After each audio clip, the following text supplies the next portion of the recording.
Wanting to have a bit of fun in Attila, I decided to create a Viking army that's a bit more historical than what you might see otherwise. I don't have any cavalry. There is no evidence that the Viking forefathers in the time frame of Attila, or indeed after, used cavalry to great extent in warfare, or indeed that they used mounted combat at all. Horses were generally small and used for transport rather than as medieval style heavy cavalry, or even as skirmish cavalry, because the northern terrain doesn't really allow for that to happen.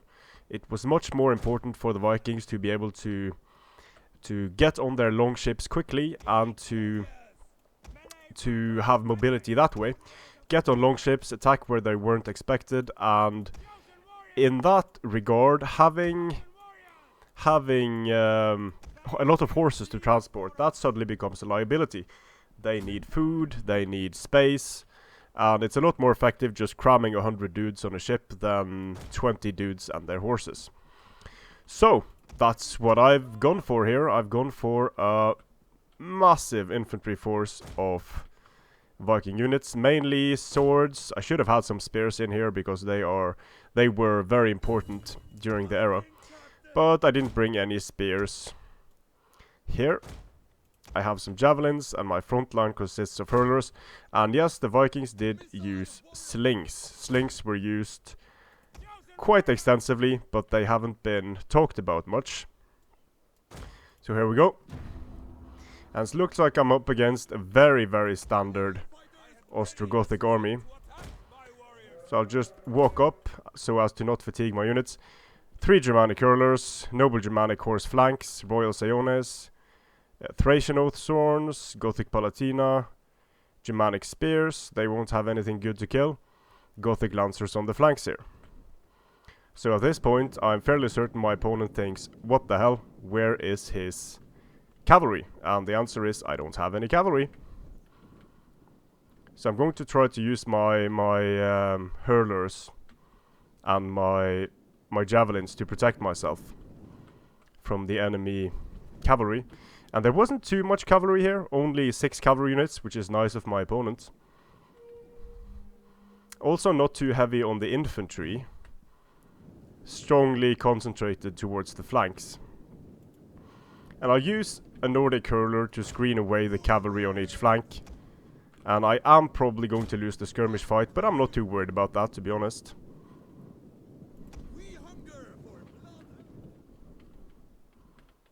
But it feels kind of daunting not having any cavalry of my own here.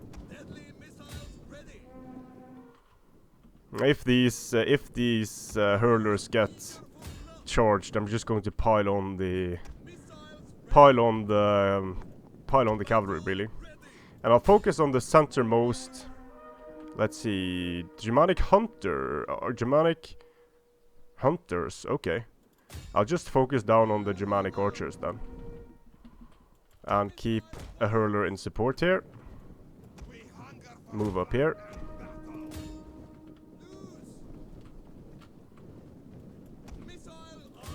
And I am fine with these guys firing on my Nordic hurlers.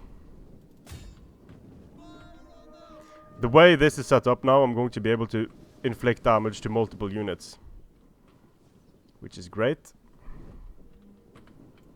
Keep the slingers in support in my rear. And time to send in the guys here. Looks like my good opponent is blobbing up to a significant degree, which I will take advantage of.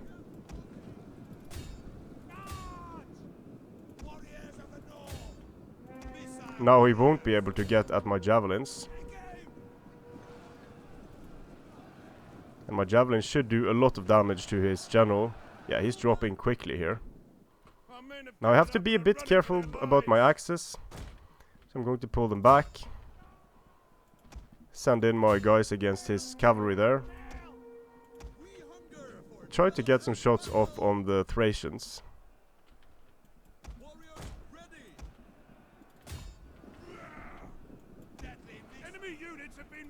Just kill the general there. Precursors will be very important now.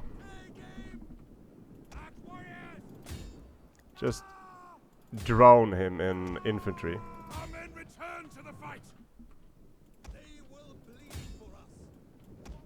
Send my units in here. Precursors to the general. Javelins towards the Oathsworn. Precursors for the general. Oh yeah, glorious. Then I'll charge these units to stop them. And it's actually great that he's using his cavalry like this without any real support. Because as you can see, his general is about to get smashed. So I'll just keep my units here. Let the chosen warriors eat the cavalry charge. Flank around here. Let's see here. Chosen warriors throw their precursors. The Gothic lancers won't do too well here.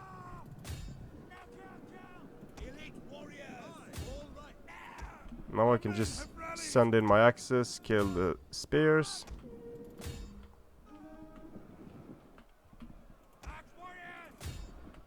Flank around. I haven't even used these javelins, so that's good. Keep the Nordic warriors in support here, flank around. And that's the end of the cavalry there. The cavalry is dying quickly. So I don't care about the pikes for the time being. I'll just ignore them. The Thracian Oathsworns will be hit by my axes while I pull away this unit.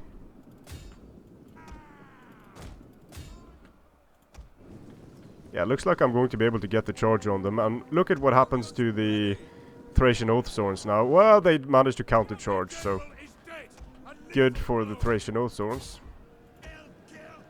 Their general is dead, that's good. Now I'm going to attack these Thracian Oathsworns there. Just keep these units in support, no need to engage just yet.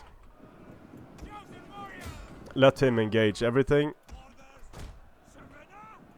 Flank the pikes.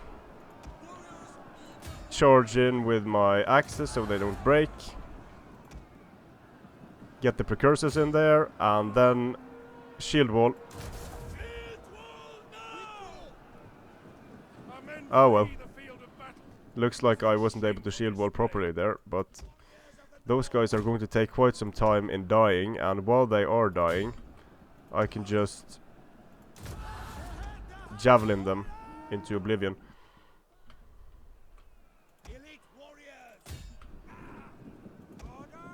Pull away the chosen warriors here.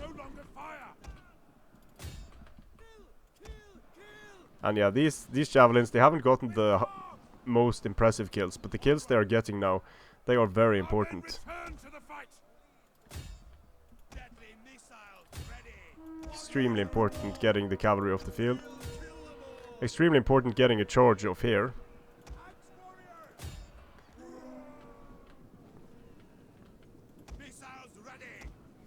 Now I can charge in there and use my remaining volleys.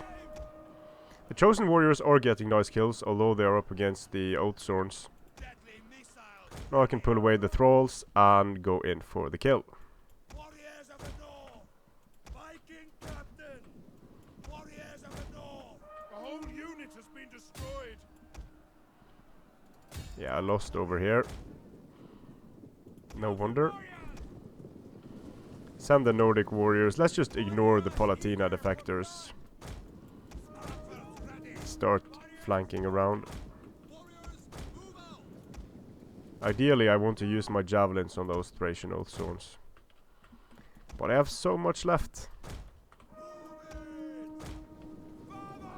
Let's see. Let's get some of these axes up here.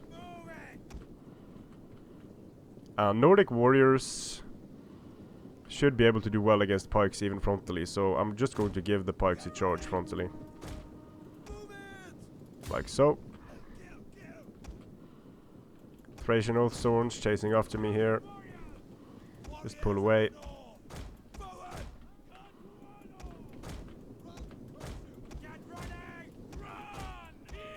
Pulling away. Oh, those are elite Ostrogothic pikes, so yeah, let's just charge them in the rear as well. With my chosens. Viking captain goes in frontally there. Axes go here.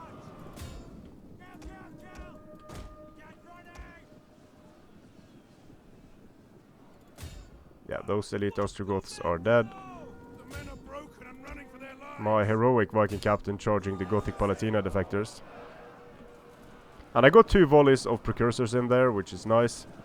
Now the Palatina defectors are dead.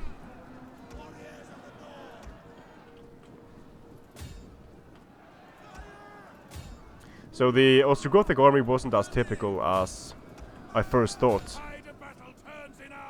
Here you can see the utility of javelins in taking out Thracian Oath Swords.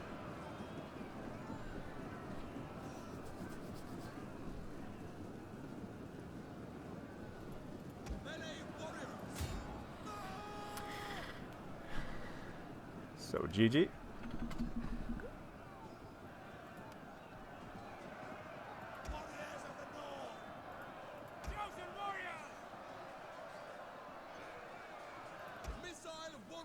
Thracian Oath Swords just refuse to break. Well, not really. Pyrrhic victory there for the Vikings. So let's see here. Yeah, this army wasn't that typical because of the spears, Germanic spears. As you can see, the Germanic spears didn't do too well at all. The Thracian Oath Swords did well as expected. Javelins did a decent job. Hurlers did a decent job. Almost all of my units did fairly decently, but some of this cavalry was mismicroed significantly. I mean, blobbing up like that and engaging the slingers, which is basically what they're there for, allowing my units to throw their precursors. But it is quite fun playing with the Viking horde like this and not having the cavalry to rely on. It feels more intense than having cavalry because I always have to watch out for the enemy cavalry. So hopefully that was enjoyable. Strength and honor.